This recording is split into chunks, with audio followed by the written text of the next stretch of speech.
kami akan mensimulasikan praktikum titrasi asam basa menggunakan virtual lab Chem Collective.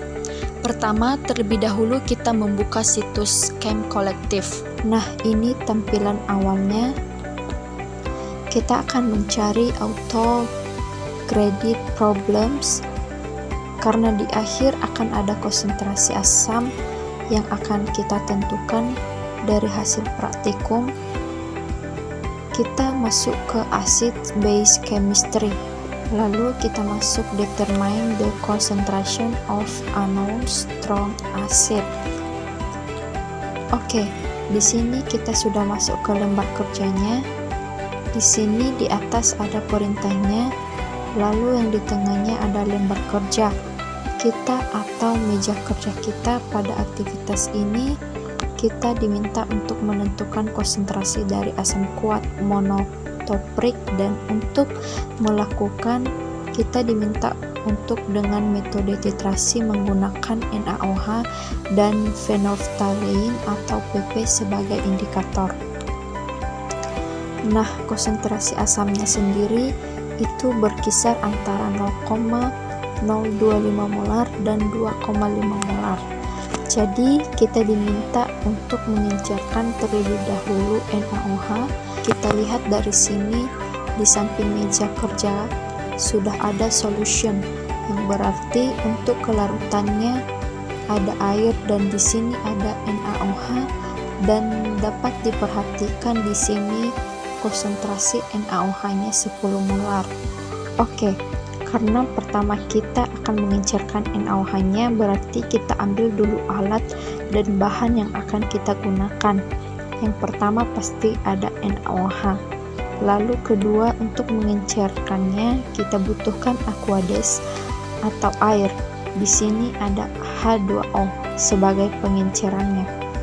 Oke, setelah itu kita akan membutuhkan beberapa alat. Di sini ada gelas wir yang berisi alat yang dapat kita gunakan untuk mengincarkan NaOH-nya. Yang pertama pasti kita akan membutuhkan labu ukur. Di sini kita akan membuat NaOH-nya menjadi 1,2 molar. Kita akan mengincarkannya dengan konsentrasi 1,2 molar. Jadi kita ambil labu ukur yang berukuran 100 ml. Kita butuh 12 ml NaOH.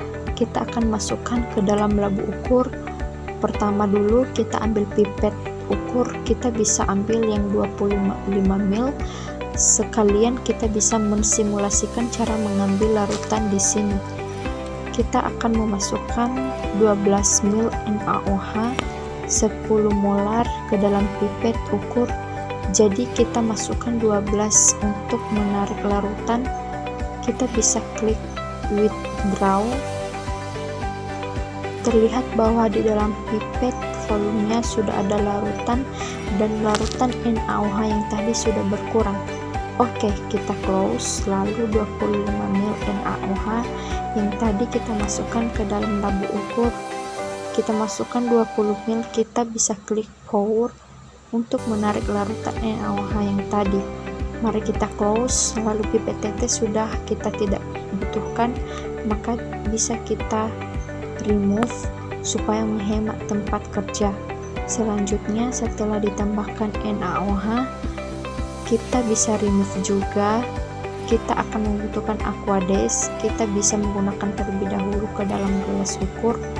Tadi kita mengambil labu ukurnya 100 ml dan sudah terisi 12 ml oleh NaOH. Berarti untuk memenuhi 100 ml kita membutuhkan 88 ml NaOH. Kita bisa pindahkan karena volume dari gelas ukurnya hanya 50 ml. Kita masukkan 50 ml terlebih dahulu. Lalu kurang tadi sudah terisi, lalu kita mengambil lagi aqueous. Kita membutuhkan 38 liter. Jika sudah kita pindahkan ke dalam labu ukur, lalu kita ketik 38. Nah, di sini sudah mencapai tanda batas dari labu ukur tersebut. Nah, karena gelas ukurnya sudah tidak kita gunakan lagi, maka kita akan remove untuk menghemat meja kerja. Remove untuk begitu juga dengan aqueous. Nah, supaya kita bisa mengingat lambung ukur yang tadi, kita bisa mengganti namanya dengan mengklik bagian kanan atas. Di situ akan ada rename menjadi NaOH 1,2 molar. Selanjutnya, ketika titrannya sudah siap, maka kita bisa masukkan asapnya dan kita cari dahulu asamnya. Asam yang kita gunakan yaitu larutan yang tidak diketahui konsentrasinya. Lalu ditentukannya, kita akan membutuhkan larutan phenolphthalein atau indikatornya. Nah, untuk melakukan titrasi, tentunya kita akan menggunakan Erlenmeyer. Nah, kita akan mencari Erlenmeyernya dan ukuran yang sama. Untuk kita bisa membedakannya, kita ganti dulu nama Erlenmeyernya. Nama Erlenmeyer yang pertama kita ganti sebagai Erlenmeyer pertama, Erlenmeyer kedua, dan Erlenmeyer ketiga. Nah, kita akan memasukkan larutan asamnya ke masing-masing Erlenmeyer. Dari sini kita bisa menggunakan pipet volume. Nah, larutan asam kita masukkan ke dalam Erlenmeyer masing-masing sebanyak 25 ml. Tarik, lalu kita tuangkan ke Erlenmeyer pertama, begitu ke Erlenmeyer kedua dan yang ketiga. Karena larutan asamnya sudah kita tidak butuhkan, maka kita bisa remove agar dapat bisa menghemat meja kerja yang akan kita gunakan. Nah, karena masing-masing Erlenmeyernya sudah diisikan asam,